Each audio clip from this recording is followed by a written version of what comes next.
चलिए शुरुआत करेंगे एक बेहद अहम खबर के साथ, क्योंकि बात है आपकी सैलरी की। हाँ जी, अब आपकी सैलरी ज्यादा टैक्सेबल होने वाली है, क्योंकि आपकी सैलरी में अलाउंस का हिस्सा 50% से ज्यादा नहीं हो पाएगा। इंडस्ट्री इस पर सहमत हो गई है।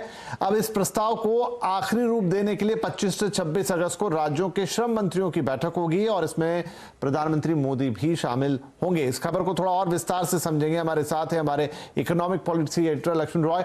तो लक्ष्मण, इस बिल की चर्चा थी काफी समय से और अलग अलग समय पे आप लोगों ने हमें बताया भी कि अब किस तरीके से टेक होम सैलरी कम हो जाएगी, उसमें हो सकता है टैक्स का पार्ट बढ़ जाए क्योंकि ओवरऑल आपका बेसिक और इस तरह की चीजें ज्यादा बढ़ेंगी। और एक उसका ये भी एक दूसरी तरफ से लॉजिक है कि आपका जो अलाउंस है वो 50% से ज्यादा नहीं होगा। तो कैसे समझें इसे, हमारी पॉकेट पर इसका क्या फर्क पड़ने वाला है फाइनली? देखिए, पहली बात तो जिस बात की हम चर्चा कर रहे थे वो अब चर्चा भर नहीं रही, अब उस पर एक्शन शुरू हो गया है। और एक्शन शुरू हुआ है वो 4 लेबर कोड जो सरकार बना रही थी श्रम सुधारों को लेकर के, उस 4 लेबर कोड को लागू करने के लिए। और इस मुद्दे पर 25-26 तारीख को सभी राज्यों के श्रम मंत्रियों के साथ एक महत्वपूर्ण बैठक होने वाली है, जिसका नाम दिया गया है श्रमेव जयते, यानी श्रमिक ही विजय हो। और इस बैठक में प्रधानमंत्री खुद संबोधित करेंगे और इस बात की कोशिश की जाए कि सभी राज्य एक साथ अपने यहाँ 4 लेबर कोड को लागू कर दें। अब इस लेबर कोड को लागू करने के लिए बैठक होने वाली, इससे पहले एक महत्वपूर्ण बैठक कल देर शाम हुई। उस बैठक में केंद्र सरकार के श्रम मंत्रालय के अधिकारी और इंडस्ट्री के अलग अलग लोग शामिल हुए थे। इंडस्ट्री अब इस बात पर सहमत हो गई है कि जो कुल सैलरी होगी उस कुल सैलरी का 50% से ज़्यादा कुल अलाउंसेज नहीं होगा। यानी हमको आपको सैलरी पे जितना अलाउंसेज मिलता है सभी अलाउंस को जोड़ दिया जाए, यानी सभी भत्ते को जोड़ दिया जाए तो सभी भत्ते कुल सैलरी का 50% से ज़्यादा नहीं होगा। ये लेबर कोड में प्रावधान था, लेकिन इंडस्ट्री अब तक सहमत नहीं थी। अब इंडस्ट्री सहमत हो गई है, यानी लेबर कोड लागू हुआ तो ये प्रावधान लागू होगा, इसकी संभावना बढ़ गई। जैसे ही ये प्रावधान लागू होगा कि कुल सैलरी का 50% से ज़्यादा अलाउंस नहीं होगा, इसका सीधा सा मतलब है कि टैक्सेबल इनकम ज़्यादा बढ़ जाएगी। टैक्सेबल इनकम बढ़ जाएगी तो टैक्स की देनदारी बढ़ेगी, तो टेक होम सैलरी आपको यहाँ पे कम होती हुई दिखेगी। इसी तरीके से एग्जम्पशन कितने दे सकते हैं, इसकी एक लिस्ट बनाई जाएगी, कितने तरह के एग्जम्पशन होंगे। उस लिस्ट के अलावा आप एग्जम्पशन नहीं दे सकते, ये भी होगा। कंपनियों के लिए बंद करने का रास्ता आसान हो जाएगा। छंटनी की शर्तें कहें एक तरीके से आसान की जाएगी, लेकिन श्रमिकों के सुविधाओं के लिए बेहतर प्रावधान यहाँ पे किए जाएंगे। तो कुछ इस तरह के प्रावधानों के साथ 4 लेबर कोड को यहाँ पे लागू करने की तैयारी है और इस दिशा में महत्वपूर्ण बैठक 25-26 को होने जा रही है। तो लक्ष्मण, एक छोटा सा सप्लीमेंट्री सवाल यहाँ पर आपसे कि अगर ये सब कुछ हो जाता है, इस बैठक में सहमति बन जाती है, तो इसको लागू होते होते कितना वक्त लगेगा? क्या इसी फाइनेंशियल ईयर से ये चीज लागू हो जाएगी या फिर अगला फाइनेंशियल ईयर वहां से इसकी शुरुआत होते देखेंगे? बिल्कुल, काफ़ी महत्वपूर्ण मुद्दा ये है। ये कल इंडस्ट्री के साथ जब बैठक हुई वहाँ भी ये मुद्दा आया और श्रम मंत्रालयों के राज्यों के श्रम मंत्रियों के साथ बैठक हुई वहाँ भी ये मुद्दा होगा। बेसिकली केंद्र सरकार ये चाहती है कि 4 लेबर कोड पूरे देश भर में एक साथ लागू किए जाएँ और सभी प्रावधान एक साथ लागू किए जाएँ, लेकिन राज्यों के मत इसमें नहीं है। अगर राज्यों से सहमति बन जाती है तो ऐसा नहीं होगा कि चालू कारोबारी साल में पूरे प्रावधान को लागू कर दिए जाएंगे, क्योंकि जहाँ तक इनकम टैक्स के नियम होते हैं आमतौर पे साल के बीच में लागू करना मुश्किल होता है, तो सरकार इसके लिए वक्त लेगी, अगले कारोबारी साल से लागू कर सकती है अगर ये सहमति बन जाती है तो। इस तरीके से कई सारे प्रावधान है जिसका कारोबारी साल से कोई लेना देना नहीं है, तो ऐसे प्रावधान जैसे रूल्स नोटिफाई हो जाएंगे वैसे ही लागू हो जाएंगे। बता दूं कि इंडस्ट्री ने कहा है कि जब आप रूल को नोटिफाई करें तो उसके बाद 2 महीने का वक्त दीजिए इसे लागू करने को लेकर के। तो अलग अलग प्रावधान अलग अलग चरणों में लागू होगा, लेकिन सबसे ज्यादा दिलचस्पी जिसमें मुझे आपकी दिख रही है वो है कि 50% से ज्यादा अलाउंस नहीं होंगे, टैक्सेबल सैलरी बढ़ जाएगी। तो इस तरह के प्रावधान जो है मुझे लगता है कि कारोबारी साल के शुरू में ही लागू होंगे। चलिए ठीक है, तो ये बड़ी खबर है, काफी बड़ी खबर है, क्योंकि इससे सबके सैलरी स्ट्रक्चर पे फर्क पड़ेगा और खास तौर पे जैसा हम पहले भी कहते हैं, लक्ष्मण रॉय ने अभी एक्सप्लेन किया कि आपका टेक होम सैलरी जो है वो कम हो जाएगा क्योंकि टैक्सेबल पार्ट इसका बढ़ेगा। अलाउंस 50% से ज्यादा नहीं हो पाएंगे, यानी बेसिक और अन्य ऐसे मद जो सैलरी का हिस्सा बनते हैं जो सीधे सीधे टैक्स के दायरे में आते हैं वो बढ़ेंगे। और इसके पीछे एक दलील ये भी दी जाती है कि जब आपका बेसिक बढ़ेगा तो आपके जो प्रोविडेंट फंड में पैसा जाता है, जो आपके रिटायरमेंट की तरफ जाता है, वहां पर भी पैसा ज्यादा जाएगा, तो आपका आगे का भविष्य सुरक्षित होगा। लेकिन कुल मिलाकर अगर ये नए वेज कोड पर सहमति बनती है तो सैलरी स्ट्रक्चर में एक बड़ा बदलाव तय है। और लक्ष्मण रॉय जैसा कह रहे थे कि कुछ हिस्से अभी हो सकता है कि नेक्स्ट फाइनेंशियल ईयर से ये लागू हो, एक दो दिन में या इस मीटिंग के बाद साफ होता हुआ दिखाई देगा। लेकिन एक और बड़ी खबर है जो लक्ष्मण रॉय लेकर आए हैं, वो ये है कि आज एप्पल, गूगल और माइक्रोसॉफ्ट जैसी बड़ी टेक कंपनियों को संसद की स्थायी समिति के सामने पेश होना पड़ा है। पूरी खबर और डिटेल लक्ष्मण के ही पास है, तो एक बार हम फिर उनके पास चलेंगे। तो लक्ष्मण, ये जो बड़ी तमाम टेक कंपनीज हैं, आप ये स्थायी समिति के सामने पेश हुई हैं, पहले भी कई बार इनसे सवाल जवाब हुए हैं, आज क्या मामला था और क्या कुछ निकल कर अब तक आया है? देखिए, इस मुद्दे पर संसद की स्थायी समिति की कई दौर की बैठकें हुई हैं, लेकिन आज जो बैठक है वो सबसे ज़्यादा महत्वपूर्ण है। महत्वपूर्ण इस वजह से है क्योंकि इस बैठक में दुनिया भर की दिग्गज आईटी कंपनियां शामिल हो रही हैं, जिसमें एप्पल हो, गूगल हो, माइक्रोसॉफ्ट हो, नेटफ्लिक्स हो, अमेजॉन, ये सभी कंपनियां शामिल हो रही हैं। और आरोप यह है कि बड़ी बड़ी टेक कंपनियां जो हैं वो अपने वर्चस्व की वजह से प्रतिस्पर्धा खत्म कर देती हैं या फिर उस सेगमेंट की छोटी कंपनियों को पनपने नहीं देती हैं। इस बारे में कंपटीशन कमीशन ऑफ इंडिया पहले ही जांच कर रहा है। तो आज इस बैठक में इन कंपनियों से ये जाना जा रहा है कि उनके काम करने का तरीका आखिर क्या होता है। क्या इस तरीके से काम करते हैं कि दूसरी छोटी कंपनियां आ ही ना सके? क्या वाकई प्रतिस्पर्धा खत्म कर देते हैं? इस तरह के सवाल पूछे जा रहे हैं। ये सवाल आज इस तरह से ज़्यादा प्रासंगिक हो गया है क्योंकि इससे पहले की बैठक में घरेलू टेक कंपनियों को बुलाया गया था, खासतौर से ई मार्केट प्लेस, जिसमें जोमेटो, पेटीएम जैसे कंपनियां शामिल हुई थी। तो उन्होंने उल्टा आरोप ये लगाया कि हम कॉम्पिटिटिव एंटी कॉम्पिटिटिव प्रैक्टिस नहीं करते हैं। दरअसल बड़ी टेक कंपनियां जो दुनिया की हैं वो उनकी वजह से हमें मुश्किल हो रहा है, वो लोग एंटी कॉम्पिटिटिव प्रैक्टिस करती हैं। तो आज बड़ी कंपनियां आ गई हैं, उनसे भी पूछताछ होगी। हालांकि कोई फैसला नहीं होता है, लेकिन इस बैठक में जो नसीहत दी जाती है वो इन कंपनियों की आने वाली पॉलिसी में परिलक्षित होता है। और साथ ही साथ सरकार इस कमेटी की सिफारिश के आधार पर कई बार पॉलिसी डिसीजन लेती है, इसलिए बैठक काफी महत्वपूर्ण है।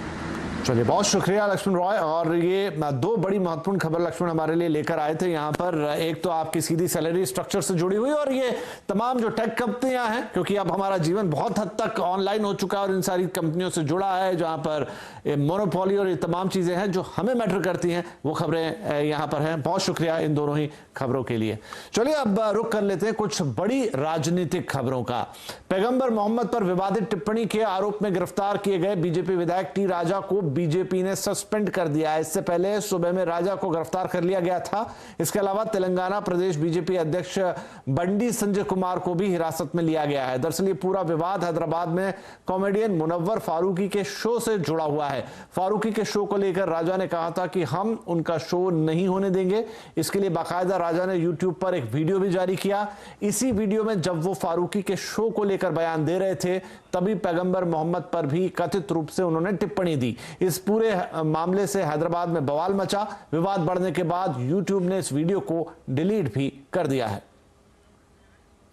वही एआईएमआईएम के नेता असदुद्दीन ओवैसी ने कहा है कि बीजेपी सामाजिक सौहार्द बिगाड़ने के लिए यह सब करवा रही है। आपने नुपुर शर्मा पर माफी मांगी थी उनके स्टेटमेंट पर, अब उसके बावजूद भी फिर आज हैदराबाद में भाजपा के जो एक विधायक है, उन्होंने मुसलमानों को प्रोवोक करने के लिए और प्रॉफेट मोहम्मद सल्लल्लाहु अलैहि वसल्लम की शान में उन्होंने बेइज्जती करने की कोशिश की। आखिर क्यों बीजेपी कर रही है? बीजेपी को आखिर इससे हासिल क्या होने वाला है? क्या बीजेपी भारत के सोशल फैब्रिक को तोड़ना चाहती है? क्या भाजपा ये नहीं समझती कि भारत में हमा किस्म के, कई किस्म के मजहब के मानने वाले रहते हैं? इधर लगभग इसी तरह की खबरों में जेएनयू एक बार फिर से चर्चा में। इस बार वाइस चांसलर शांतिश्री धूलिपति पंडित के एक बयान की वजह से जेएनयू की वीसी ने एक कार्यक्रम में कह दिया कि कोई भी भगवान ब्राह्मण जाति से नहीं हुए, भगवान शिव अनुसूचित जनजाति से हैं, क्योंकि वो शमशान में रहते हैं और भस्म रमाए रहते हैं। उन्होंने कहा कि अगर देवताओं को देखा जाए तो सबसे ऊंची जाति क्षत्रिय है। दरअसल जेएनयू की वीसी एक सरकारी कार्यक्रम में भीमराव अंबेडकर से जुड़े विषय पर अपने विचार रख रही थी। शांतिश्री के इस बयान पर सोशल मीडिया पर तरह तरह की प्रतिक्रियाएं भी देखने को मिल रही हैं।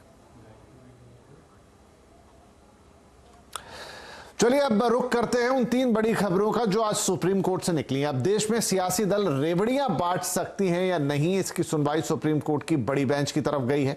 इसके अलावा महाराष्ट्र के शिवसेना संकट पर सुनवाई करने के लिए संविधान पीठ बना दी गई है। वहीं बेनामी संपत्ति 2016 से पहले के मामले में किसी को जेल नहीं होगी, ये तीनों बातें सुप्रीम कोर्ट से निकल कर आई हैं। सुप्रीम कोर्ट ने कानून में बदलाव को असंवैधानिक बता दिया था।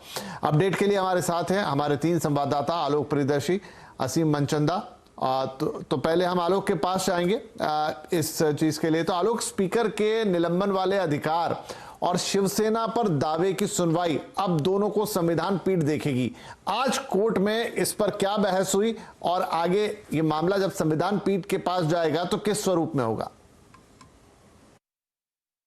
देखिए, जो महाराष्ट्र में सियासी संग्राम चल रहा है उसमें एक आज बड़ा फैसला ये हुआ है कि आखिरकार जो शिवसेना है वो किसकी है, और इसको लेकर जो सुप्रीम कोर्ट में शिवसेना बनाम शिवसेना की बात जो मामला चल रहा है उसमें आज सुप्रीम कोर्ट ने ये साफ कर दिया कि अब जो सुनवाई होगी, जो चीफ जस्टिस एनवी रमन्ना है उनकी अध्यक्षता वाली जो 3 सदस्यीय पीठ थी, उन्होंने ये साफ कर दिया कि अब इसकी सुनवाई 5 सदस्यीय जो संवैधानिक पीठ होगी वो करेगी, और इसकी सुनवाई गुरुवार यानी कि 25 तारीख से होगी। और इस बीच सुप्रीम कोर्ट ने इलेक्शन कमीशन को भी ये आदेश दिया है कि जो अपील या जो आवेदन एकनाथ शिंदे गुट की तरफ से इलेक्शन कमीशन के पास पड़ी हुई, जिसमें उन्होंने कहा है कि जो चुनाव चिन्ह है वो एकनाथ शिंदे गुट को सौंपा जाए, उस पर चुनाव आयोग फिलहाल कोई कार्रवाई नहीं करी जब तक कि सुप्रीम कोर्ट में इसमें फैसला हो रहा है।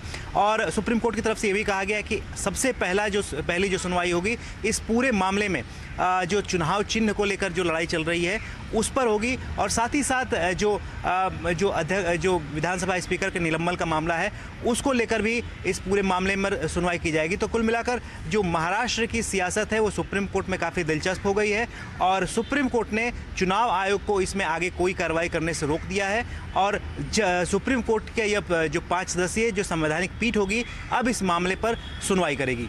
ठीक है। इधर दूसरी तरफ सुप्रीम कोर्ट ने बेनामी संपत्ति एक्ट में बदलाव को असंवैधानिक बताया। इस तरह से 2016 से पहले के मामले अब नहीं खुलेंगे। असीम हमारे साथ है। तो असीम, बेनामी संपत्ति एक्ट में क्या कुछ आज सुप्रीम कोर्ट ने कहा जब उन्होंने कहा कि यह असंवैधानिक है जो बदलाव किया गया है?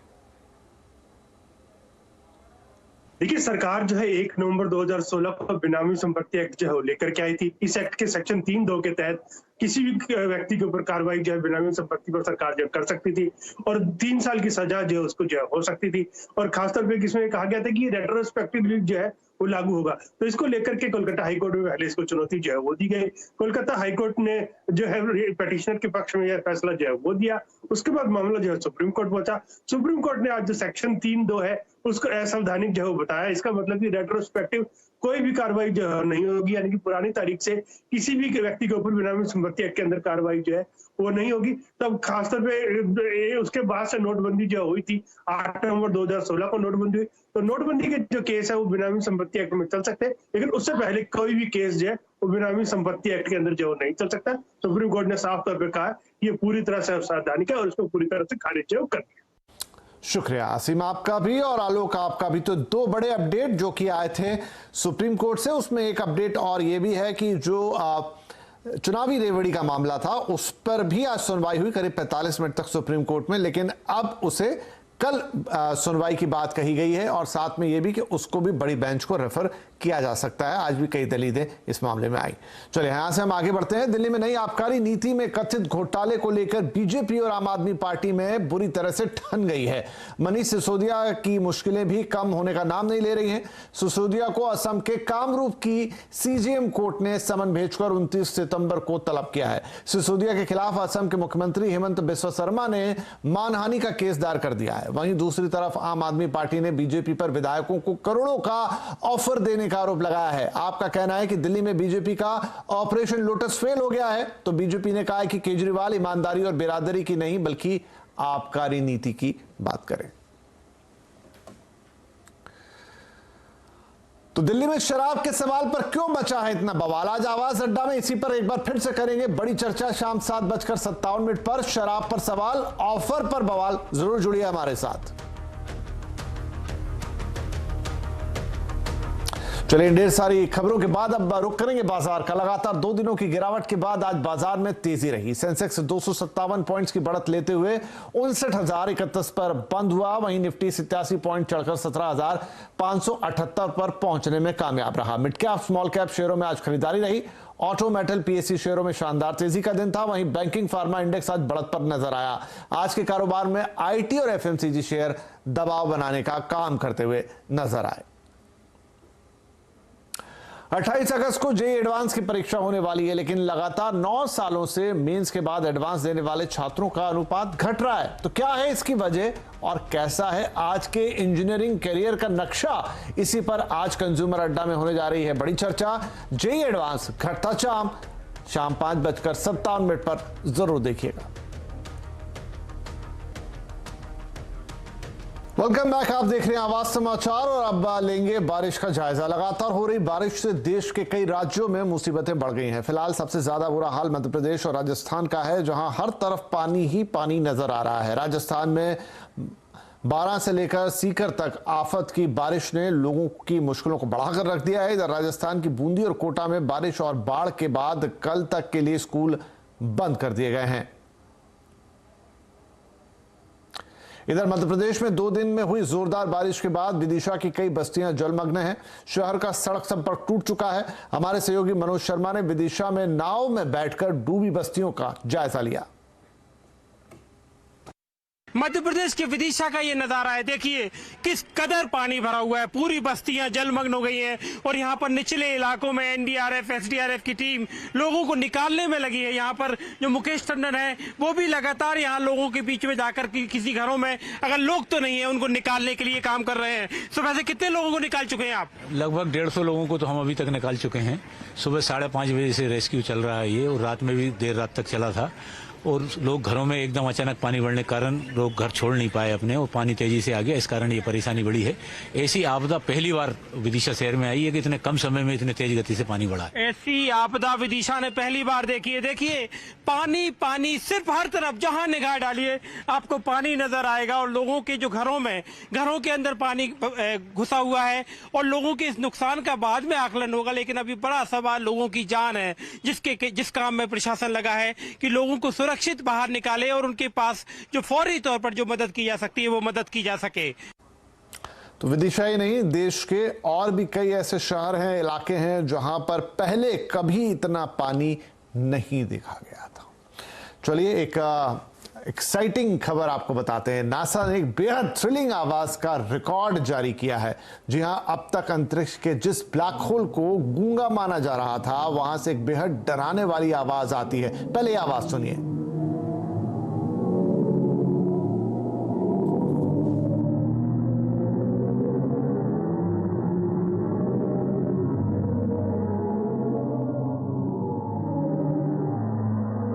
सुन रहे हैं, ये ब्लैक होल से निकली हुई आवाज है जिसे नासा ने रिकॉर्ड किया है। उनका कहना है कि अब तक ये माना जाता रहा था कि ब्लैक होल यानी कि वैक्यूम, कंप्लीट वैक्यूम, अंतरिक्ष यानी कंप्लीट वैक्यूम जहां पर साउंड वेव्स ट्रैवल नहीं कर सकती। लेकिन अब ये कहा जा रहा है कि कई सारी गैसेस हैं वहां पर जो आपस में टकराकर इस तरीके का डरावना साउंड, ऐसी आवाज पैदा करती है। अंतरिक्ष से आती हुई, ब्लैक होल से आती हुई आवाज है।